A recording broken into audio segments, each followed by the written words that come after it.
What started me on the path of conceiving my higher power was humility. Once I started having that humility and humbling myself daily, that is when I could allow that light of God back into my body and into my life. Welcome to the Daily Reflection Podcast. Today is January 15th, and we've got a guest in. Erin R. shares her experience, strength, and hope on the concept of an unsuspected inner resource. Erin shares honestly and openly from the heart. She shares that she suffers from a dual diagnosis and helps us understand how she deals specifically with that and how she deals with sobriety. I hope you enjoy the episode. I'd like to welcome Erin R. from Stevens City, Virginia. Hi. Welcome. Thanks. Welcome to the podcast. Yeah, it's great to have you here. Would you start us off by reading the daily reflection? Sure. The daily reflection for today is an unsuspected inner resource. With few exceptions, our members find that they have tapped an unsuspected inner resource which they presently identify with their own conception of a power greater than themselves. Alcoholics Anonymous, page 569 to 70, which is at the very end. I didn't realize that till I looked it up tonight. Continues, from my first days in AA, as I struggled for sobriety, I found hope in these words from our founders. I often pondered the phrase, they have tapped an unsuspected inner resource. How, I asked myself, can I find the power within myself since I'm so powerless? In time, as the founders promised, it came to me. I've always had the choice between goodness and evil, between unselfishness and selfishness, between serenity and fear. That power greater than myself is an original gift that I did not recognize until I achieved daily sobriety through living AA's 12 steps. Tell me, was there a special reason that you selected this reflection?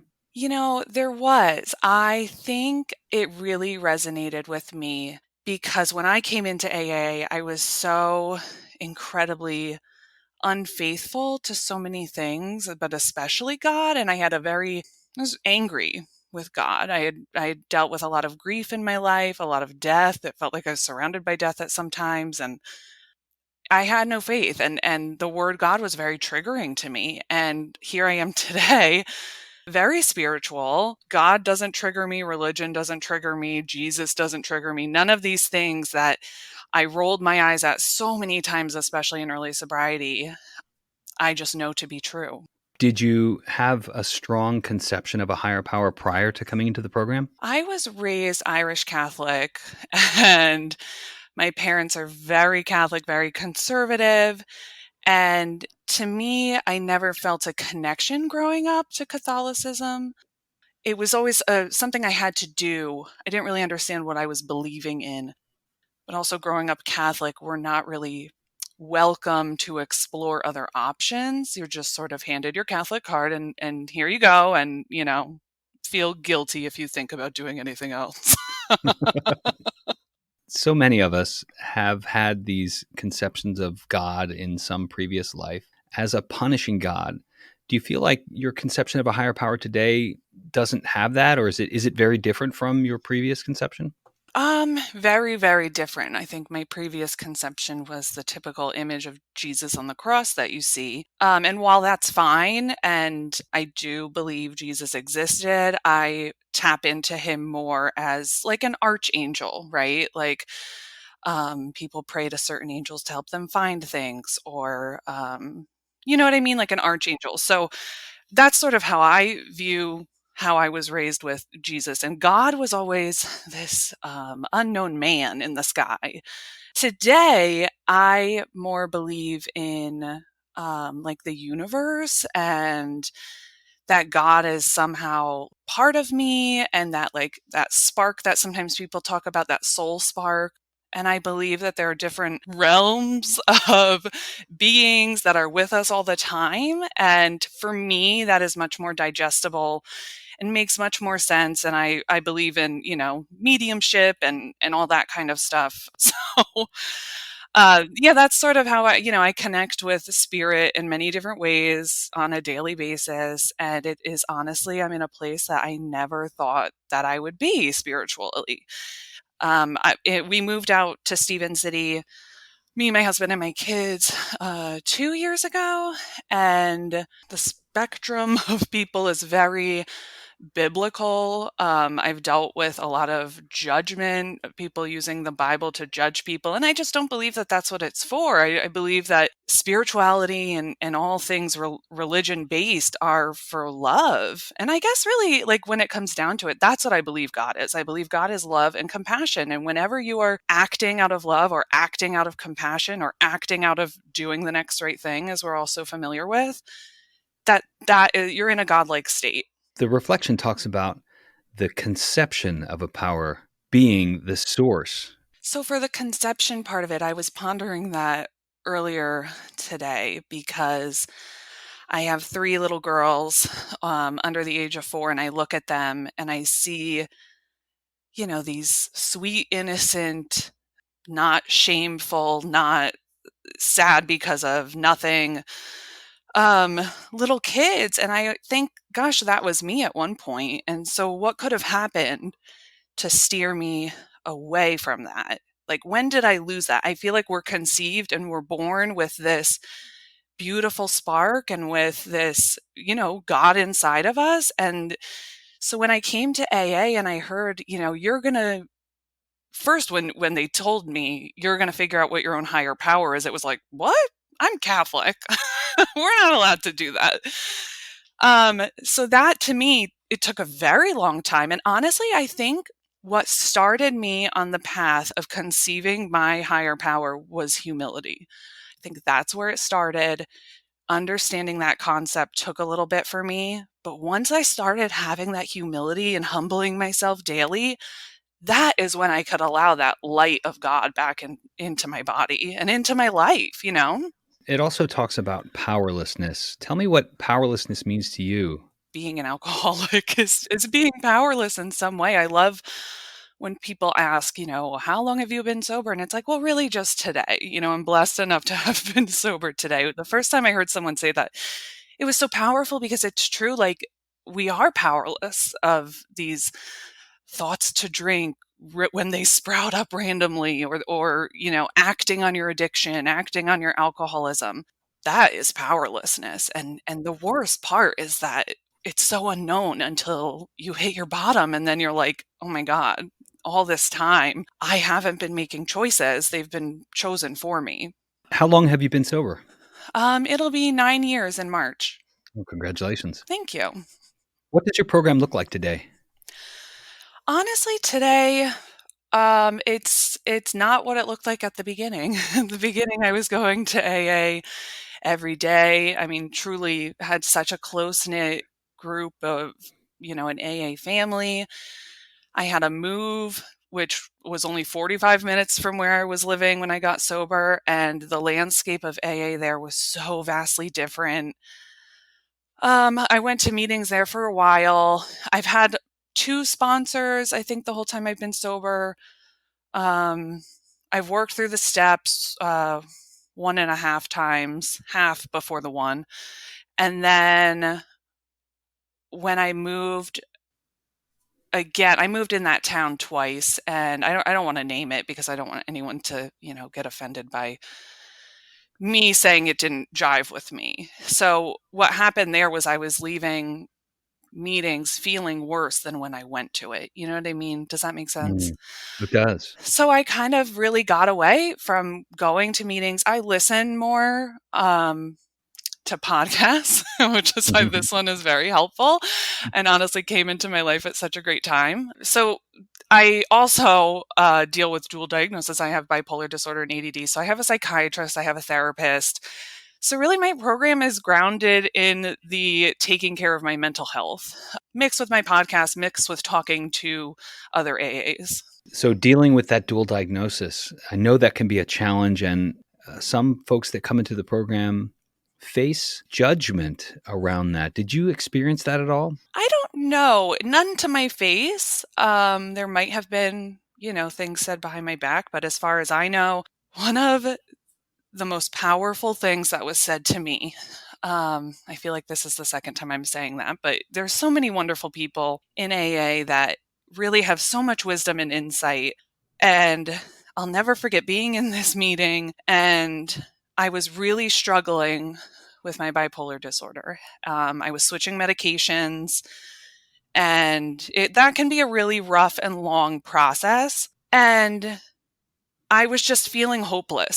So I shared about it. And this guy, you're not supposed to crosstalk, but he said to me, from what I hear, alcoholism can't hold a candle to bipolar disorder. You're doing a great job.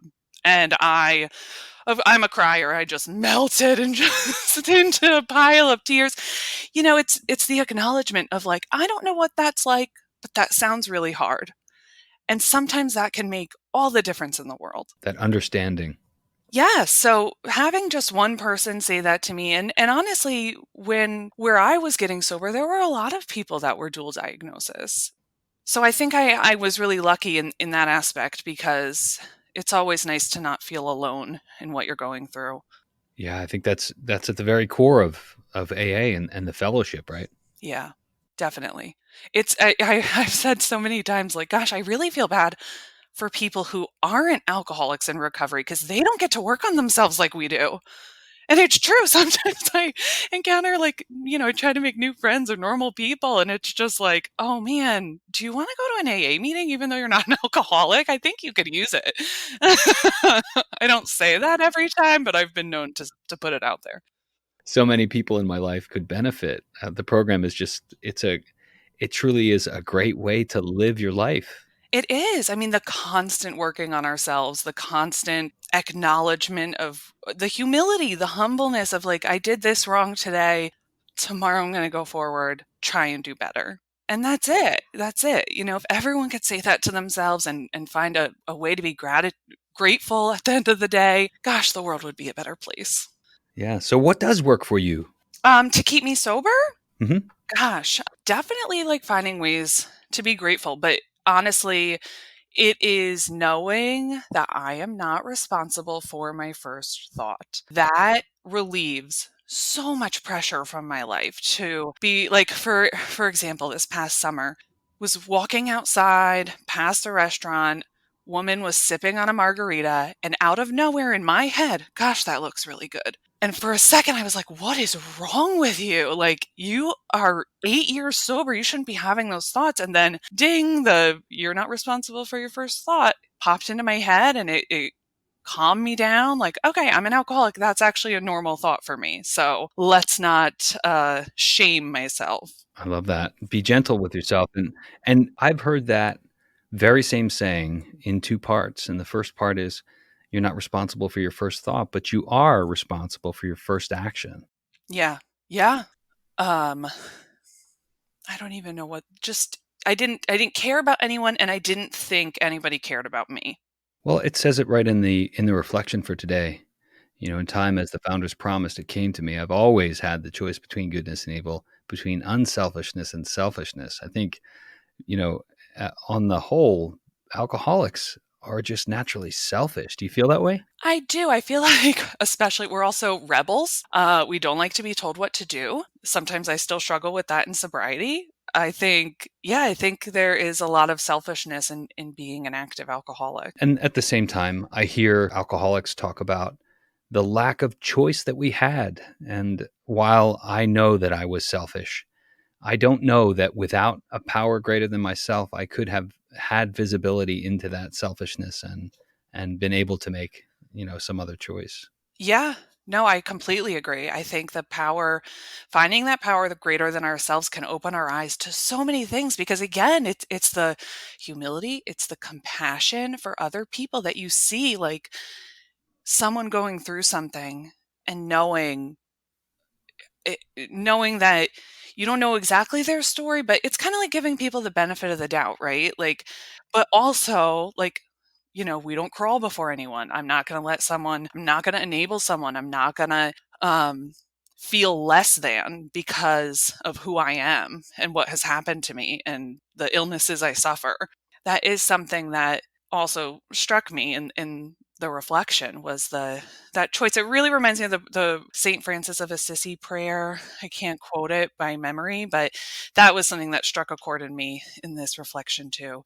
Because when you find yourself getting into that dark place where you're judging, you're hating other people, and you're just allowing slowly, drop by drop, these dark clouds to form above your head until all of a sudden you're in a storm, and you say, wait, my higher power, please let me choose love. Let me choose not to judge. Let me choose compassion. Let me choose hope. Not to put, I would never put the pressure of positivity on people because I think that is a thing that's real right now.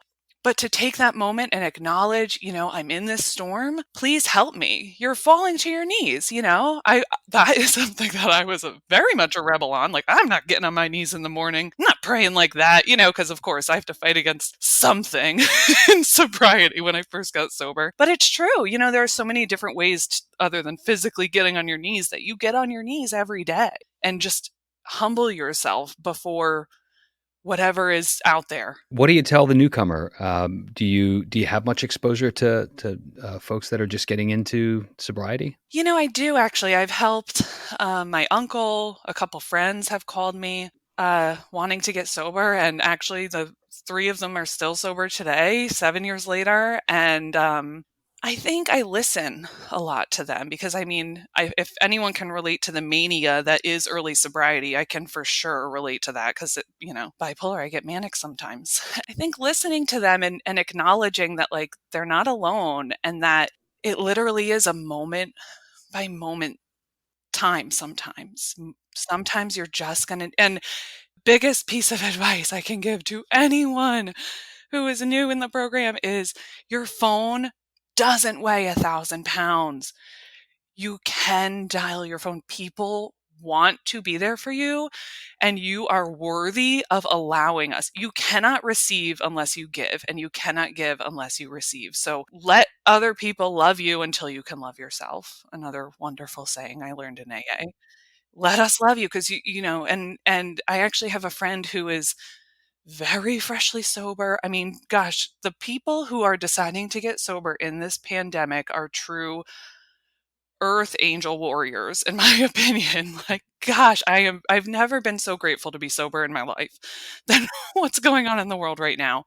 And, I think as hard as it is for me to be on the phone late at night because of my little kids, I'm there for her. I just feel like it's something that I had when I was getting sober. And go to a meeting, go to as many meetings as you want, but you have to go every day. And I think that's sometimes a struggle with some of the people who have contacted me in the years that I've been sober. I just know for some people, I have to tell them, you can do it. Go to 90 meetings in 90 days and then call me when you do that. You know what I mean? And then you never hear from them again, or I never heard from her again.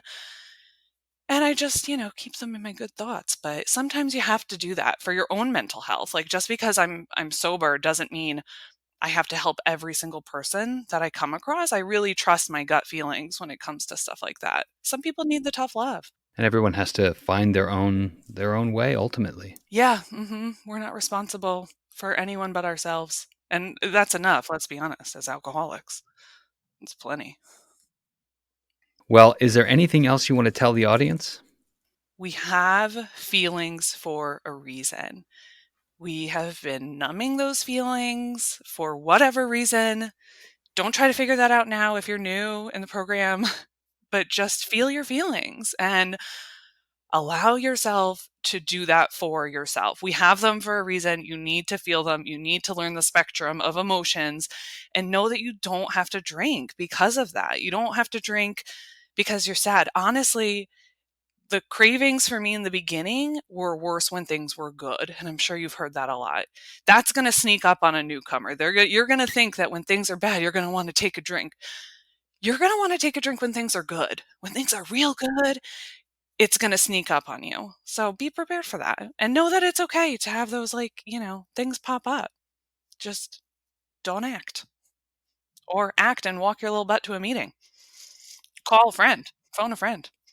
And that's the other thing. I don't try to give advice. I just try to talk from my own experiences. And that is something that is very powerful that I've learned from the rooms. Like, if you just talk about your own stuff, you're going to help people. Even the newcomer especially, like, we need to hear from them. We need to hear people's stories. I truly believe that this girl that I'm working with and talking to right now, even though I'm not active in the program, I am serving a purpose and she is serving a purpose in my life. Like, we all come across each other's paths for a reason. And I believe it was all pre planned. Thank you so much for spending time with me. I really appreciate your message, and I appreciate your willingness to help. This podcast truly came into my life at such a perfect time. I don't think I was ever going to pick up a drink, but I can definitely say that those thoughts of drinking and the smell of alcohol was starting to get little tinges of smelling good lately, and this, listening to your episodes, truly helps me. It really does. So you have made an impact, and I thank you. Thank you so much for saying that. I appreciate it. All right, Erin, thanks very much. Have a good rest of your night. Yeah, you too. Thanks, Mike. Thanks for listening. This has been episode 15, and it's been an absolute pleasure and an honor bringing the voices of members of the recovery community to the world. I've created a Patreon account to help defray some of the costs associated with the podcast. You can find more information on that at patreon.com/dailyreflection. Thanks, everyone. Have a great day.